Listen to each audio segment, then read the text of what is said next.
Hello future doctors, प्यारे प्यारे बच्चों, उम्मीद कर रहे हैं बहुत अच्छे से तैयारी चल रही होगी। आज भैया 1 अप्रैल का पहला दिन है, अप्रैल फूल।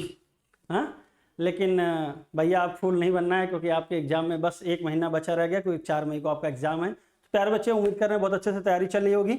आप लोगों का बहुत बहुत स्वागत और अभिनंदन है। KD Singh Narayan, powered by Aakash. तो प्यारे बच्चों, जैसा कि आपको पता है कि T20 टेस्ट सीरीज हम लोग का चल रहा है। डेली 20 क्वेश्चंस का आपका टेस्ट होता है, जिसमें एक दिन फिजिक्स होता है और एक दिन केमिस्ट्री और बायोलॉजी होता है। आज आपका टॉपिक था बायोलॉजी में cell cycle and cell division and biomolecules. तो 20 क्वेश्चन करते हैं और इन 2 चैप्टर में जो भी आपके ट्रिकी पॉइंट हैं, जो आपके कन्फ्यूजन है, उसको दूर करने की कोशिश करते हैं। तो चलिए स्टार्ट करते हैं।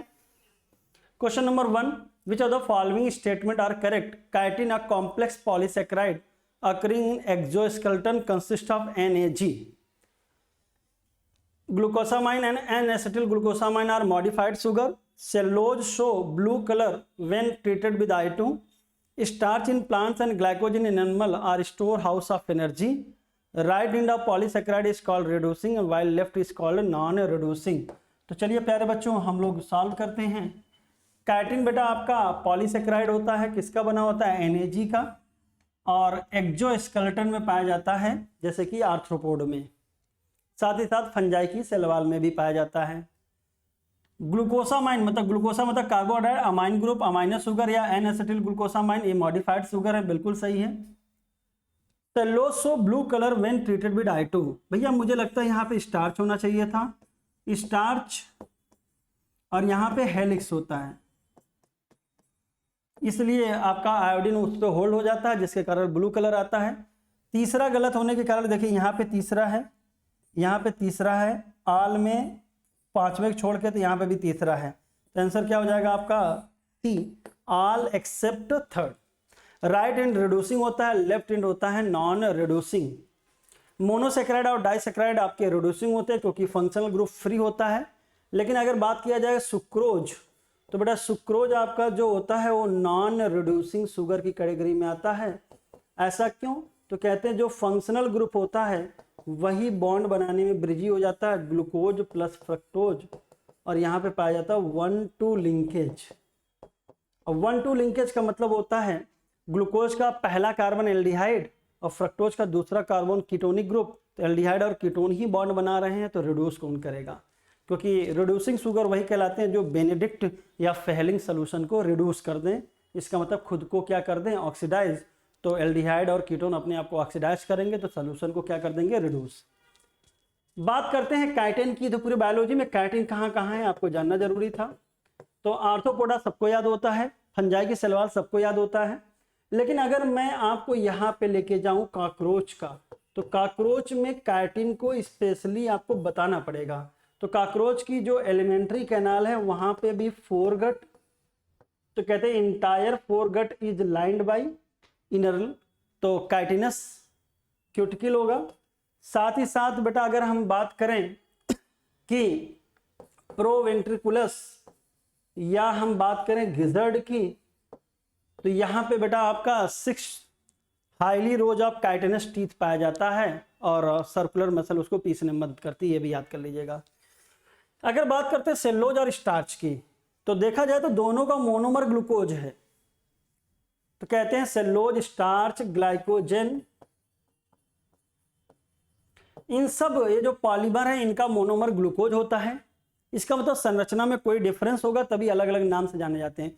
सेल्यूलोज अनब्रांच लीनियर ऐसे लगे होते तो मजबूती होगा, तो फाइबर जैसे हो जाएंगे। सेल्यूलोज अनब्रांच लीनियर ऐसे लगे होंगे, अनब्रांच होगा जिससे मजबूती आएगी।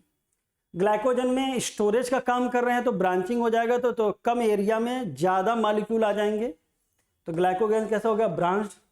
और स्टार्च तो प्लांट का स्टोरेज है, जिसमें ब्रांच और अनब्रांच दोनों संरचना पाई जाती है, एमाइलोज एंड एमाइलोपेक्टिन। एक पॉलीमर आपके सिलेबस में और आएगा, इनुलिन। लेकिन बेटा जो इनुलिन पॉलीमर है इसका मोनोमर थोड़ा आपको याद होना चाहिए, इसका मोनोमर होता है fructose.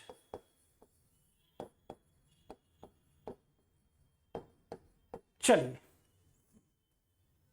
Question number 2, the steps in catalytic cycle of an enzyme action are given in random order.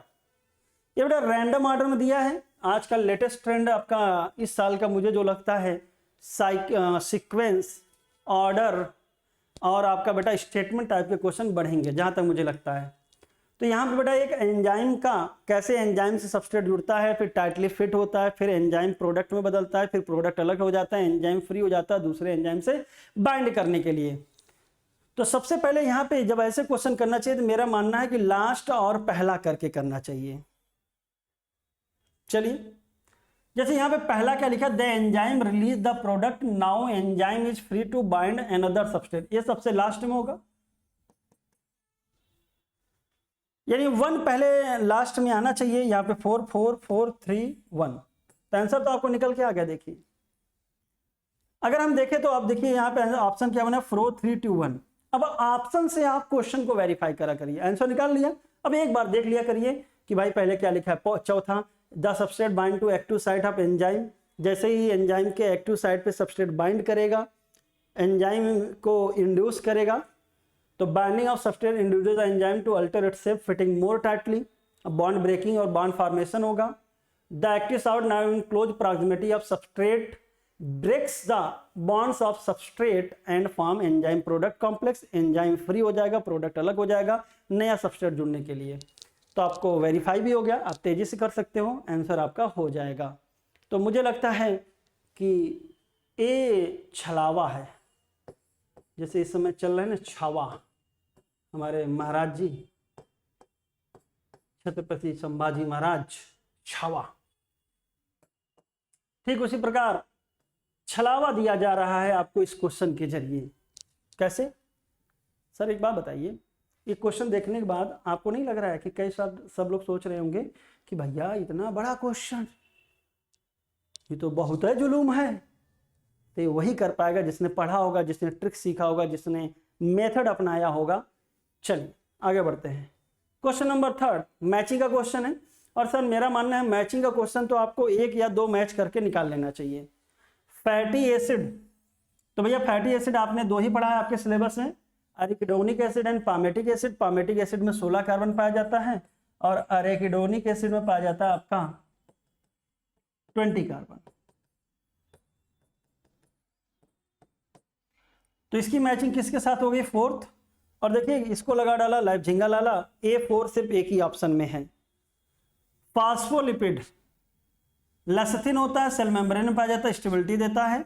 Aromatic amino acid में ट्रिप्टोफान, टायरोसिन, फिनाइलएलानिन, और अगर केमिस्ट्री वाला उठाओगे तो हिस्टिडीन भी आ जाएगा। ये एनसीईआरटी में नहीं है, स्टार कर देते हैं आपका बायो वाले में। और एसिडिक अमीनो एसिड में glutamic acid and aspartic acid. Basic में हो जाएगा लाइसिन एंड आर्जिनिन। तो बेटा आपके टाइप ऑफ अमीनो एसिड याद होने चाहिए। फैटी एसिड आपको याद होना चाहिए, कितने कार्बन है ये भी याद होना चाहिए। कार्बन की संख्या में long chain alkyl group R plus COH group हो जाएगा। तो 16 में COOH यानी कार्बोक्सिल ग्रुप को जोड़ के बोला गया है। अगर कभी कभी एक्सक्लूड बोल दे, मतलब कि कार्बोक्सिल वाला कार्बन छोड़ दीजिए, तो एक घटा दीजिएगा और क्या। क्वेश्चन नंबर 4 ये भी मैचिंग का क्वेश्चन है। Pigment, terpenoid, alkaloid and lectins secondary metabolite दिए गए हैं कैटेगरीज वाइज। तो पिगमेंट का मैचिंग हो जाएगा बेटा आपका कैरोटिनॉइड एंड एंथोसाइनिन। तो एक ही मैचिंग हो गई 4, 2 ऑप्शन हो सकता है, 2 तो एलिमिनेट कर दीजिए। टर्पिनॉइड में मोनोटर्पिन एंड डाइटर्पिन, तो बी की मैचिंग हो गई 2nd, तो आंसर तो आपका आ गया। एल्किलॉइड में आपका आ जाएगा बेटा मॉर्फिन एंड कोडीन, और लेक्टिन में आ जाएगा कनकनावलिन ए। मॉर्फिन और कोडीन याद कर लीजिएगा। मॉर्फिन बेटा आपका पेपावर सोमनीफेरम के पॉड के लेटेक्स से निकलता है। मॉर्फिन के डाई एसिटाइलेशन करने से हीरोइन बनता है, और मॉर्फिन के मिथाइलेशन से कोडीन बनता है। ठीक है, अगला क्वेश्चन बन सकता है कि एंथोसाइनिन, ये बेटा वाटर सॉल्युबल होते हैं। बाकी आपके सिलेबस में जो भी पिगमेंट हो फैट सॉल्युबल है। एंथोसाइनिन का स्टोरेज हो सकता है वैक्यूल में। टर्पीन से एक फीलिंग आ सकती है, टर्पीन डेरिवेटिव कौन है। तो बेटा अगर हम बात करें टर्पीन डेरिवेटिव, तो याद कर लीजिएगा, gibberellic acid terpene derivative hormone में आता है, टर्पीन डेरिवेटिव, ठीक है ना। कैरोटीनॉइड डेरिवेटिव कैरोटीनॉइड भी है, तो कैरोटीनॉइड डेरिवेटिव कौन सा होता है, एब्सिसिक एसिड, और ये हो जाता है जिब्रेलिक एसिड। इंडॉल कंपाउंड में कौन आते हैं बेटा, इंडॉल कंपाउंड में आपका इंडॉल 3 acetic acid and butyric acid, मतलब कि ऑक्सीजन हो गए। और प्यूरिन डेरिवेटिव में आते हैं एडेनिन, N6 फॉरफ्यूरल अमाइनो प्यूरिन। ये सारे डेरिवेटिव भी आपको याद हो जाएंगे। चलिए अगले क्वेश्चन पे चलते हैं। मैचिंग का क्वेश्चन है, enzyme catalysing breakdown without addition of water. अगर बेटा ब्रेकडाउन हो और वाटर की प्रेजेंस में हो तो हाइड्रोलेजेस बोलते हैं, लेकिन बेटा अगर वाटर के बिना है और लिविंग डबल बॉन्ड, एक लाइन और आ जाए तो लाइएजेस की कैटेगरी में आता है। A4 दो ऑप्शन में है, तो पहला ए और बी चला गया। Enzyme catalyses conversion of an aldose sugar to ketose, तो अगर एल्डिहाइड से कीटोनिक ग्रुप बदल रहा है, इसका मतलब क्या हो जाएगा बेटा, आइसोमरेज की कैटेगरी में है। जैसे ग्लूकोज 6 फॉस्फेट बदल गया फ्रक्टोज 6 फॉस्फेट में, तो पोजीशन तो सेम है, ग्लूकोज में एल्डोज शुगर होता है, फ्रक्टोज कीटोज शुगर होता है, तो ये फंक्शनल ग्रुप आइसोमर हो गए, मतलब कि आइसोमर चेंज हो गया फंक्शनल ग्रुप की वजह से। तो बी हो गया 1। Enzyme where catalysis involve transfer of electron, तो इलेक्ट्रॉन का ट्रांसफर, एक से निकलेगा वो ऑक्सीडाइज हो जाएगा, जो लेगा वो क्या हो जाएगा, रिड्यूस, यानी ऑक्साइडो रिडक्टेज C2। तो A4C2 तो बेटा आपका सी में है, आंसर तो निकल के आ गया। Enzyme catalysing bonding of two component with the, तो ये जोड़ने का काम होता है लाइगेज का, DNA लाइगेज भी याद कर लीजिएगा, बड़ा इंपॉर्टेंट है, 2024 में लाइगेज के बारे में पूछा जा चुका है। तो बेटा ये लाइगेज, यानी इस कैटेगरी में आपको 4 कैटेगरी दी गई है, 2 आपको और याद करनी है, जैसे कि hydrolases and transferases. Mark the odd pair in the following, ये क्वेश्चन सोचने वाले होते हैं। ऑड का मतलब होता है 3 एक जैसा होगा और एक अलग होगा। तो जैसे यहां पे दिया है प्रोटीन, DNA, सेलुलोज, ये सब क्या है, पॉलीमर है।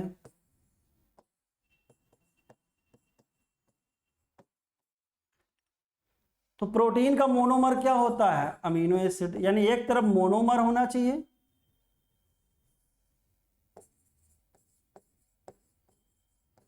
और एक तरफ क्या होना चाहिए, पॉलीमर। तो प्रोटीन का अमीनो एसिड, DNA का न्यूक्लियोटाइड, सेलुलोज का मोनोसेकेराइड जैसे कि ग्लूकोज। यहां पे फैटी एसिड ग्लिसरॉल, तो बेटा ये आपका नहीं है, क्योंकि ग्लिसरॉल सिंपल लिपिड है, फैटी एसिड सिंपल लिपिड है, और दोनों को मिलके क्या बनता है, glycerol plus fatty acid monoglyceride, एक होगा, 2 तो डाई, 3 होगा तो ट्राईग्लिसराइड। तो ध्यान रखिएगा कि ये मोनोमर नहीं और पॉलीमर का रिलेशन नहीं है, इसलिए छठे का आंसर हो जाएगा C. Glycerol 3 carbon, CH2OH, CHOH and CH2OH, कई बार आता है। तो 3 कार्बन। ग्लाइकॉल की बात करेंगे तो 2 carbon, CH2OH, CH2OH। Respiration in plant में मिलेगा फास्फोग्लिसरिक एसिड, फास्फोग्लिसरल्डिहाइड, तो यानी 3 कार्बन होगा, फास्फेट ग्रुप जुड़ जाएगा, और एसिड होगा तो COOH आ जाएगा, एल्डिहाइड होगा तो CHO आ जाएगा। ड्राई हाइड्रोक्सी एसीटोन फास्फेट, तो सेकंड कार्बन पे CO लग जाएगा। ऐसे ही आपका ग्लाइकॉल फास्फोग्लाइकोलेट, जैसे कि फोटो रेस्पिरेशन में बनता है, तो कार्बन आपको याद होना चाहिए यहां से। Question number 7, the adjoining graph shows changes the concentration of substrate and enzyme activity. तो बेटा ये आपको ध्यान दीजिएगा, तो कहते हैं ये सबस्ट्रेट का कंसंट्रेशन है, देखिए जरा ध्यान से, और ये वेलोसिटी या एंजाइम की एक्टिविटी के बारे में दिया गया है। तो ये मैक्सिमम सैचुरेशन पॉइंट पे है, तो जाहिर सी बात ए क्या हो गया, Vmax। और मुझे लग रहा है कि ये क्वेश्चन निहायत ही आसान था। देखिए जरा यहां पे बस सोचना था। देखिए जैसे ऐसे क्वेश्चन देखता बच्चा, तेरे भाइयों में ऐसा क्वेश्चन, लेकिन ऑप्शन इतने आसान होते हैं कि देख के दिल खुश हो जाता है। तो मेरा मानना है कि जिन बच्चों ने तैयारी ढंग से की है और 2025 में अगर वो क्वेश्चन के साथ साथ ऑप्शंस को भी देखेंगे, अंततः आपको ऑप्शन को ही तो चुनना है। जब आप ऑप्शंस को समझना सीख लेंगे तो एग्जाम आपके लिए नीट 2025 का आसान हो जाएगा। आसान क्यों हो जाएगा? क्योंकि आपका मेन एग्जाम है टाइम का, टाइम मैनेजमेंट। जितना जल्दी क्वेश्चन कर लेंगे उतना बढ़िया रहेगा। तो ए देखिए, आपका एक बच्चा तो आपका ऐसे सट से बिना बोले ए देखा लगा के चला आया। वेरीफाई करना था तो भाई इसका आधा क्या हो जाएगा, सी हो जाएगा वी मैक्स बाई 2। और कहते हैं सबस्ट्रेट का वह कंसंट्रेशन जो वी मैक्स का हाफ अचीव करा दे उसको बोलते हैं के एम वैल्यू। अगर के एम वैल्यू कम होगा तो जल्दी वी मैक्स का हाफ आ जाएगा। तो K M value one by affinity of enzyme with substrate. अगर एंजाइम बहुत तेजी सबस्ट्रेट से जुड़ेगा, धार से वी मैक्स का हाफ आ जाएगा तो जल्दी कम सबस्ट्रेट कंसंट्रेशन पे यानी के एम जल्दी आ जाएगा। के एम जल्दी आने का मतलब एंजाइम बहुत ज्यादा लगाव रखता है सबस्ट्रेट से, काम तुरंत करना चाहता है। क्वेश्चन नंबर 8, ये बेटा आपका energy and progression of reaction. आपका एक एंजाइमेटिक एक्टिविटी का ग्राफ दिया गया है कि ए प्लस बी सबस्ट्रेट है और बदल रहे हैं प्रोडक्ट में सी में। ये प्रोडक्ट हो गया, ये हो गया सबस्ट्रेट। तो कहते हैं और यहां पे ए प्लस बी का एनर्जी लेवल ए है और प्रोडक्ट का एनर्जी लेवल आपका ए वाला दिया गया है। तो प्रोडक्ट और सबस्ट्रेट में सबस्ट्रेट का एनर्जी लेवल हायर पे है, प्रोडक्ट का लोअर पे है। तो जाहिर सी बात है कि आपका एनर्जी क्या हुई होगी, रिलीज हुई होगी, ठीक है ना, एक्सोथर्मिक। अगला छोड़िए वो सब। तो कहते हैं सबस्ट्रेट जब प्रोडक्ट में बदलता तो ऐसा नहीं कि डायरेक्ट बदल जाए ऐसे सट्ट से, ऐसा नहीं होता। कहते हैं सबस्ट्रेट जब प्रोडक्ट में कन्वर्ट होता है तो एक हायर एनर्जी स्टेट पे जाता है, थर्ड, जिसको बोलते हैं ट्रांजिशन स्टेट। ट्रांजिशन स्टेट जो आपका चल रहा है इस समय, आपने पूरे साल भर मेहनत की, आप एक हायर एनर्जी लेवल पे चले गए, अब बस आपको प्रोडक्ट में कन्वर्ट होना है। कहते हैं ट्रांजिशन स्टेट ट्रांजिएंट होता है, क्षणिक होता है, और अगर ट्रांजिशन स्टेट आ गया तो प्रोडक्ट बदलना निश्चित है। अब ये जो सबस्ट्रेट का ट्रांजिशन स्टेट में जाने के लिए जो एनर्जी चाहिए, इसको बोलते हैं एक्टिवेशन एनर्जी। और ये सबस्ट्रेट और प्रोडक्ट का जो डिफरेंस ए वाला, ये डिफरेंस वाला दिखा रहा दूसरा नंबर। चौथा दिखा रहा है कि भैया ये ट्रांजिशन स्टेट मतलब लोअर से यानी यहां से लेके यहां तक ट्रांजिशन स्टेट की एनर्जी दिखा रहा है, और ये दिखा रहा है प्रोडक्ट के एनर्जी का लेवल बेस से यहां तक। चलिए आइए देखते हैं क्या क्वेश्चन पूछा है। पहला लिखा है segment representing the energy of activation, यानी इसमें कौन सा सेगमेंट है, मैं आपको मार्क फिर से कर दे रहा हूं। ये 4 है, ये 2 है और ये 3 है। तो इसमें से कौन सा सेगमेंट है जो एक्टिवेशन एनर्जी को दिखा रहा है? तो भाई एक्टिवेशन एनर्जी ये वाला है तो ई ए बोलेंगे। तो 1 की मैचिंग 1 रोमन वाले के साथ हो गई, तो 1 1 सब में है। Segment representing amount of free energy release by the reaction, तो एनर्जी तो बेटा यही रिलीज हुई जो एक्सोथर्मिक हुई, जो डिफरेंस था सबस्ट्रेट और प्रोडक्ट के लेवल का। तो दूसरे की मैचिंग किसके साथ हो गई बेटा, आपका दूसरे के साथ।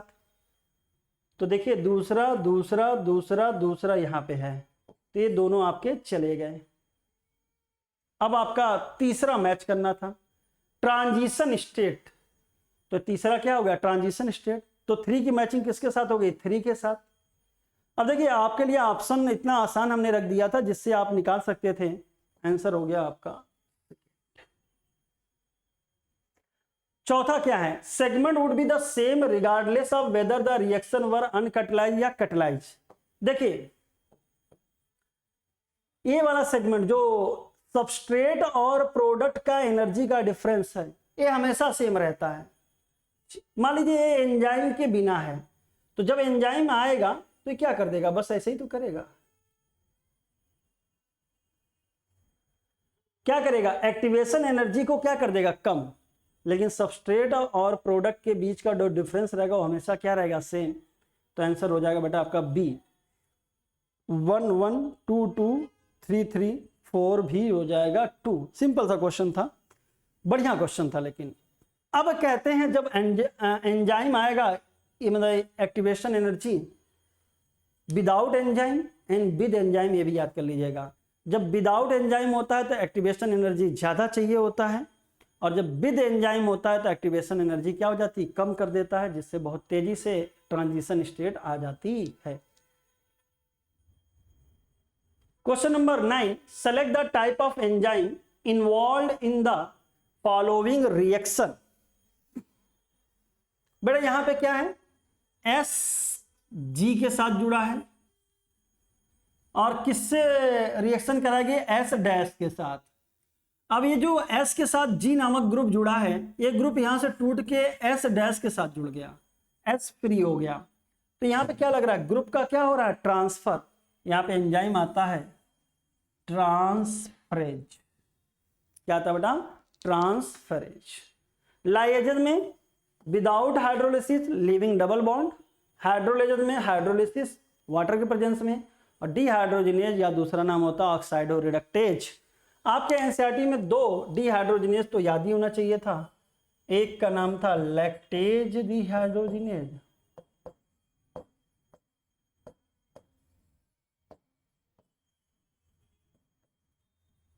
और एक था अल्कोहल डीहाइड्रोजिनेज। लैक्टेट डीहाइड्रोजिनेज बेटा आपका लैक्टिक एसिड फर्मेंटेशन में आएगा, और अल्कोहल डीहाइड्रोजिनेज अल्कोहलिक फर्मेंटेशन में आएगा। For a protein to have a quaternary structure it must, देखिए एक पॉलीपेप्टाइड की चेन है और लीनियरली अलग है पेप्टाइड बॉन्ड के जरिए। ये मान लीजिए अमीनो एसिड हो गया, ये प्राइमरी हो गया। अब इसमें अगर इनफोल्डिंग हो जाएगी तो क्या हो जाएगा, सेकेंडरी, और ये और हाईली क्वाइल हो जाएगा तो ये क्या हो गया, टर्चरी। यहां पे एडिशनल बॉन्ड कौन आया, हाइड्रोजन बॉन्ड,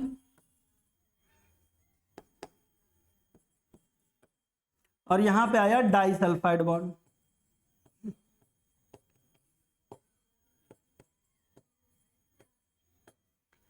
अब टर्चरी में तो भाई एक पॉलीपेप्टाइड चेन से बन गया, लेकिन अगर आप क्वाटरनरी बताने जा रहे हो तो ऐसे ही कई सारे टर्चरी आमने सामने आए, तो भैया एक के सामने सामने एक और आ जाए, तो कम से कम कितना होना चाहिए, 2, और उससे ज़्यादा कुछ भी हो सकता है।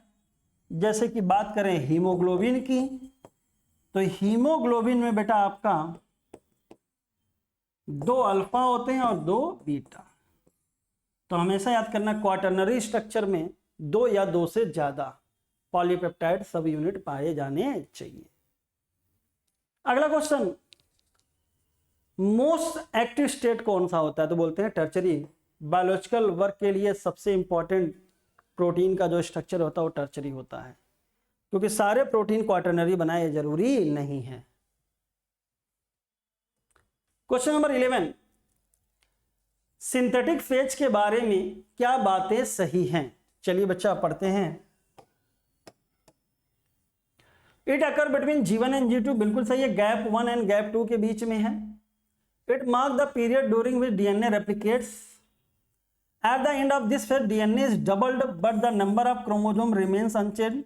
यानी अगर 2n है तो 2n ही रहेगा, लेकिन अमाउंट 2c से बढ़ के क्या हो जाएगा, 4c।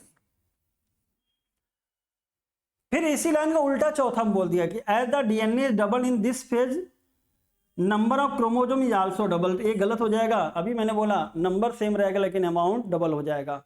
साथ ही साथ सेंट्रियोल का भी डुप्लीकेशन होता है। Amount of DNA changes from 2c से 4c। तो बेटा यहाँ पे लग रहा है कि 4th गलत है, यहाँ पे 4th है, यहाँ पे 4th है, यहाँ पे 4th है, तो आंसर हो गया बेटा आपका बी, 1 2 3 5 एंड 6। एस फेज याद कर लीजिएगा, सिंथेटिक फेज क्या लेता है, और बेटा सेंट्रियोल का डुप्लीकेशन, अमाउंट डबल हो जाता है, नंबर सेम रहता है, और G1 और G2 के बीच में आएगा। Question number 12, which of the following statement related to G nought stage of cell cycle are correct. Quiescent stage बोलते हैं, कहते हैं मेटाबॉलिकली एक्टिव होता है लेकिन सेल डिवाइड नहीं करेगा, तो सेल साइकिल स्टॉप्ड हो गई। सेल डू नॉट ग्रो और proliferate but metabolically active, G nought cell can divide in response to some stimulus. कहते हैं when called to do so, जैसे कि याद करिए पैरेन्काइमा हो गया, मेडुलरी रेज हो गए, ये परमानेंट कोशिकाएं, ये डिवाइड नहीं करती। लेकिन अगर इनको बोला जाए कि भैया मेरिस्टेमेटिक बन जाओ यानी सेकेंडरी मेरिस्टेम बना लो, तो बना लेंगी। तो जी नॉट से फिर किस में आ जाएंगे, सेल साइकिल में। तो ऑल ऑफ दीज सारी सही हो गई। यहां से समझ में आता है कि सेल साइकिल को एग्जिट नहीं किए, क्या किए, सस्पेंडेड।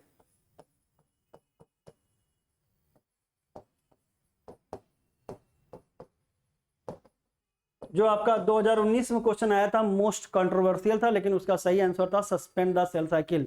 कई लोग एग्जिट द सेल साइकिल करा देते हैं, वो गलत है। एग्जिट द जीवन, जीवन फेज को एग्जिट करती है। तो एक बार क्वेश्चन आ गया था कि जी नॉट में जाने के लिए सेल कब इंटर करती है, तो कई सारा फिगर देखोगे आप लोग पुराना, तो वहां पे एम फेज के बाद जी नॉट आता, फिर G1 S G2 स्टार्ट होता है। लेकिन आपकी एनसीईआरटी जब नया फिगर लगाई है तो वहां पे दिखाइए कि G1 में गया है, उसके बाद एग्जिट किया है, तो at the end of G1।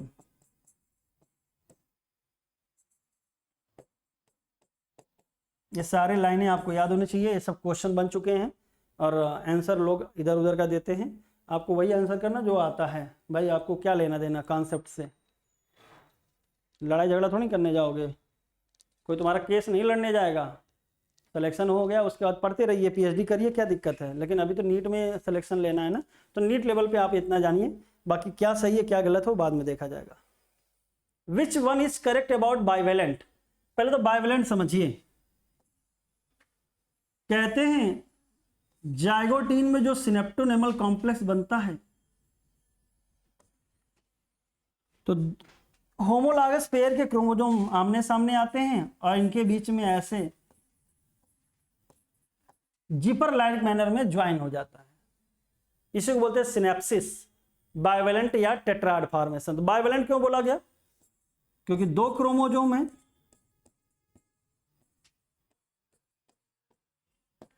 Tetrad क्यों बोला गया, तो टू सिस्टर क्रोमेटिड ईच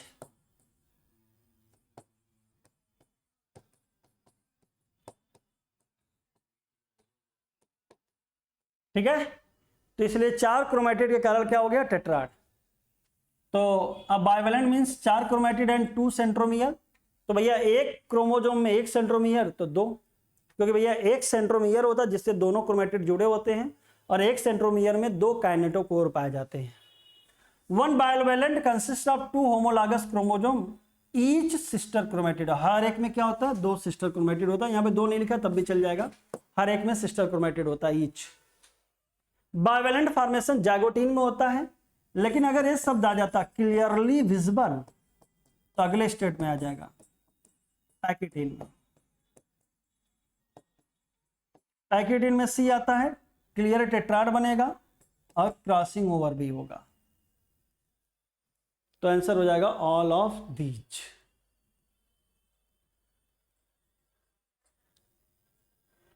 ठीक है, चलिए अगला क्वेश्चन।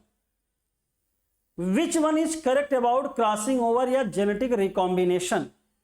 तो भैया क्रॉसिंग ओवर या जेनेटिक रिकॉम्बिनेशन कौन से फेज में होता है, तो बोलते हैं प्रोफेज 1 के पैकेटीन स्टेज में होता है। टेट्राड बनेगा जाइगोटीन में और क्लियरली विजिबल होगा। It occurred in tetrad stage which occur in pachytene of prophase 1 and meiosis 1। बिल्कुल सही है। तो देखिए यहां पे 3 2 चला गया, अब बचा 1 जहां है। देखिए आप ऑप्शन पे आ जा करिए, all of the above all except 4। तो क्यों ना हम पहले 4 पढ़ लें। It is also reciprocal transfer of gene between the non homologous chromosome. याद कर लीजिएगा, नॉन नहीं होता, होमोलॉगस होता है, और नॉन सिस्टर क्रोमेटिड होता है। ये पेयर होता है होमोलॉगस। तो इसका मतलब आंसर यही हो जाएगा, क्योंकि चौथा गलत है, पूछा सही। आंसर आपने निकाल लिया, लेकिन पढ़ लेते हैं। Non sister chromatid of homologous pair enzyme क्या होता है? रिकॉम्बिनेज। और जिस एरिया पे आपका क्रॉसिंग ओवर साइट होता है, क्रॉस ओवर साइट, वहां पे रिकॉम्बिनेशन नॉड्यूल बनता है। इसके बाद आता है बेटा diplotene, dissolution of synaptonemal complex, formation of chiasmata, और डायकाइनेसिस में terminalisation of chiasmata. Diplotene stage बेटा कैन लास्ट फॉर मंथ्स और year in oocyte of vertebrate.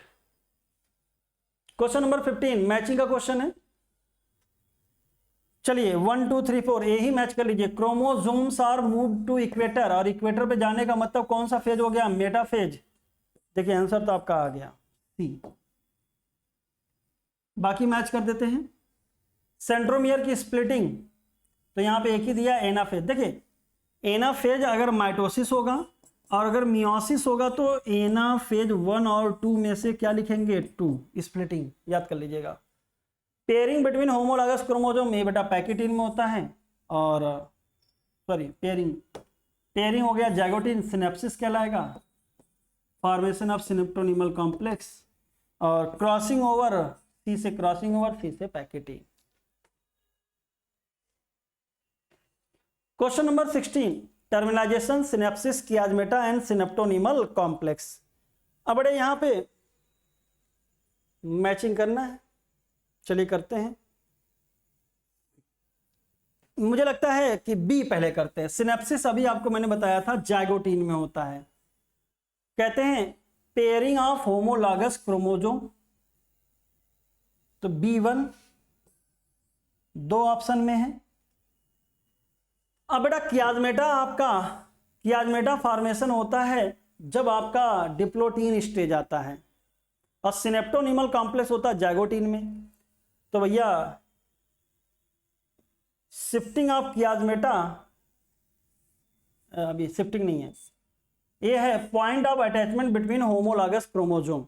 तो होमोलॉगस क्रोमोसोम जहां पे अटैच्ड होते हैं, जब डिसोल्यूशन हो जाता है सिनेप्टोनिमल कॉम्प्लेक्स का, तो ये जो क्रॉसओवर साइट होता है एक्स लाइक स्ट्रक्चर जिसको बोलते हैं कियाजमेटा।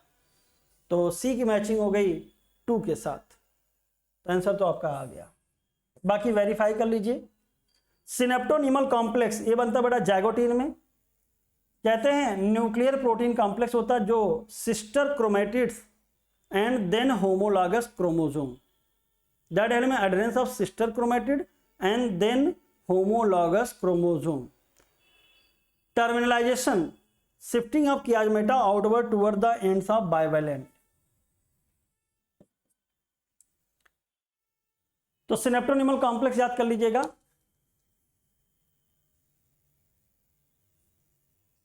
देखिए बेटा यहां पे कंफ्यूज मत करिएगा।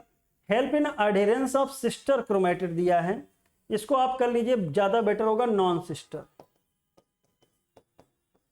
क्योंकि आपको याद होना चाहिए कि एक होमोलॉगस पेयर के जो दोनों क्रोमोसोम होते हैं उनमें जो पेयरिंग होती है, तो दोनों के आमने सामने कौन आता है? एक क्रोमोसोम का एक क्रोमैटिड और दूसरे क्रोमोसोम का दूसरा क्रोमैटिड, तो यानी नॉन सिस्टर क्रोमैटिड जुड़ेगा, जिसके कारण क्या बन जाएगा? होमोलॉगस क्रोमोसोम आसपास आ जाएंगे। ये थोड़ा सा करेक्शन कर लीजिएगा, नॉन यहां पे हट गया है।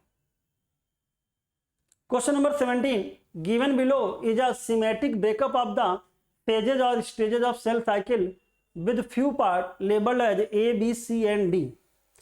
तो बेटा ये आपका सेल साइकिल का दिया है, तो पहला फेज क्या हो जाएगा बेटा? G1, ये हो गया S, ये हो गया G2, ये M फेज आया। M फेज में 2 फेज आता है, पहले आता है कैरियोकाइनेसिस, कैरियोकाइनेसिस में प्रोफेज, मेटाफेज, एनाफेज, टीलोफेज, बाद में आता है साइटोकाइनेसिस।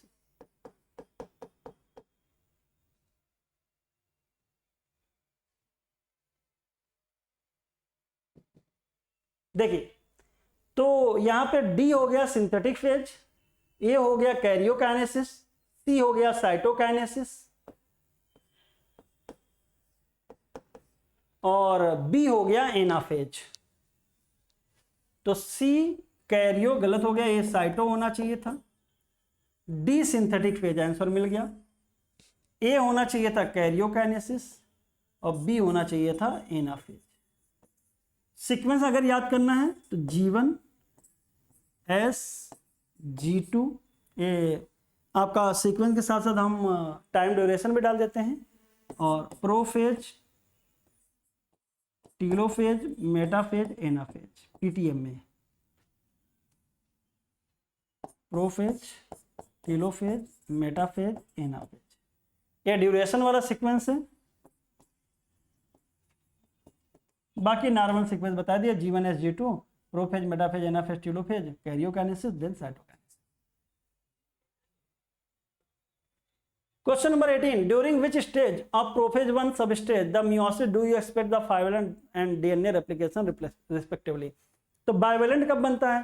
तो bivalent फॉर्मेशन जाइगोटिन में होता है और DNA रेप्लिकेशन S फेज में होता है। तो बड़ा आसान हो गया, जाइगोटिन एक ही में दिया था तो आंसर तो डी आ गया, जाइगोटिन और S फेज।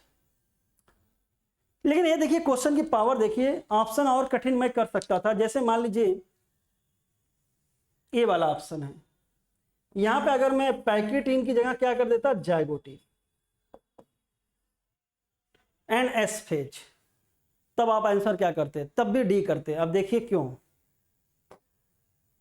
ध्यान से देखिएगा, जाइगोटिन एस फेज दोनों कॉमन हो जाएगा, इसका मतलब ब्रैकेट में झोल है। कह रहा है एस फेज है इंटरफेज का अवस्था जस्ट प्रायर टू प्रोफेज 1, तो कह रहा है प्रोफेज 1 से ठीक पहले एस फेज, तो प्रोफेज 1 से ठीक पहले एस फेज नहीं आता, G2 भाई, G1 S G2 फिर प्रोफेज आता है। और यहां पे क्या लिखा, of interphase prior to prophase 1, यानी प्रोफेज 1 से पहले है, तो प्रोफेज 1 से ठीक पहले क्या हो गया, G2, फिर उसके बाद एस फेज। बढ़िया क्वेश्चन हो जाता,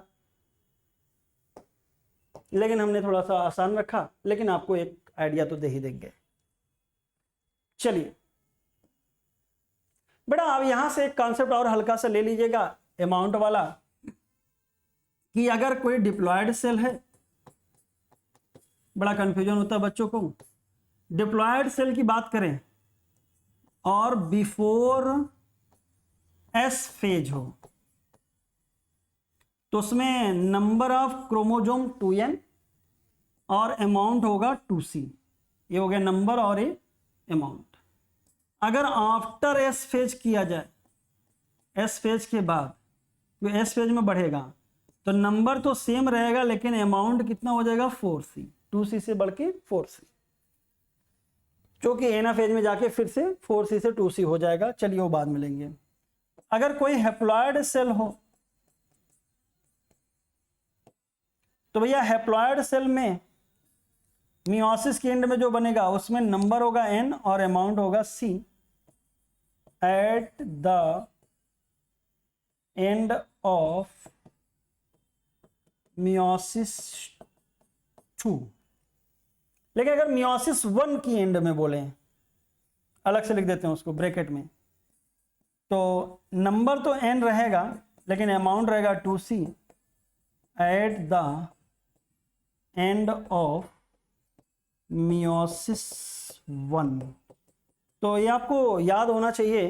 कभी कभी कंपैरिजन आ जाता है कि एक गैमीट में अमाउंट इज दिस, तो उसके डिप्लॉयड सेल में एस फेज के पहले, एस फेज के बाद, तो ये आप मल्टीप्लाई कर, जैसे मान लीजिए अमाउंट हो गया 5 पिकोग्राम हैप्लॉयड सेल का, तो डिप्लॉयड सेल का बताइए आफ्टर एस फेज, तो 4 गुना हो जाएगा। नंबर हो गया, सब लिख दिया है। उम्मीद करते हैं आपको कंफ्यूजन नहीं होगा। The number of bivalent are 8 in prophase 1. What is the number of chromosome after anaphase 2? तो प्रोफेज 1 में बाइवेलेंट कितने, 8।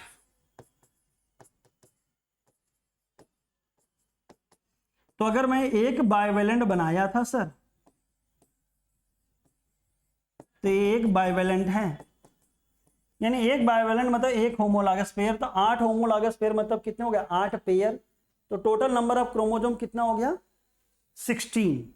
तो 2n इक्वल टू क्या हो गया, 16, क्योंकि 8 बाइवेलेंट मतलब 8 पेयर, तो 16 क्रोमोसोम हो गए डिप्लॉयड में, तो 2n इक्वल टू 16। अब दिया क्या है, एनाफेज, तो आज ही मैंने बताया भैया एनाफेज 2 के बाद, यानी कि मियोसिस 2 के बाद नंबर क्या हो जाता है, n। तो n मतलब क्या हो जाएगा, 8 क्रोमोसोम। आंसर हो जाएगा फर्स्ट।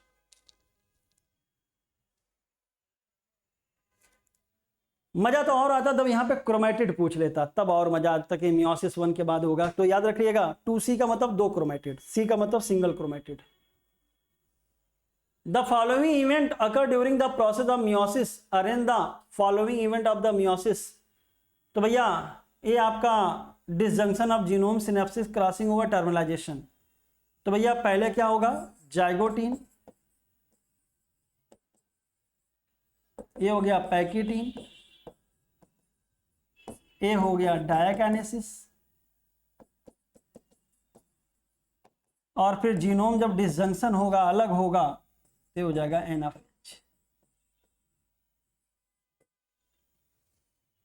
तो 3 2 1 4, तो 3 एक देखिए आंसर तो आसानी से निकाल सकते थे आप, 3 सिनेप्सिस पहले होता है। तो बेटा ये रहा cell cycle and cell division और बायोमॉलिक्यूल। उम्मीद करते हैं अच्छे से तैयारी कर रही होगी आपको और क्वेश्चन इन्फॉर्मेटिव मिले होंगे। सर कई सारे बच्चों ने बोला कि सर पेडिग्री, न्यूमेरिकल्स और कुछ लैक ओपरान ये सब वगैरह, जेनेटिक्स वगैरह और बायोटेक्नोलॉजी वाला करा दीजिए। तो बेटा जैसा कि मैंने बोला था अप्रैल में करा देंगे, 3-4 दिन के अंदर वीडियो हम आपको डाल देंगे, या आप बोलोगे लाइव सेशन के लिए तो लाइव सेशन भी ले लेंगे। सब्सक्राइब करिए चैनल को, शेयर करिए और कमेंट जरूर करिए। आपका कमेंट हमारे लिए बूस्टअप होगा, एनर्जी दायक होगा और अगला डिस्कशन और अच्छे से हम लोग कर पाएंगे। Thank you so much, bye bye, take care.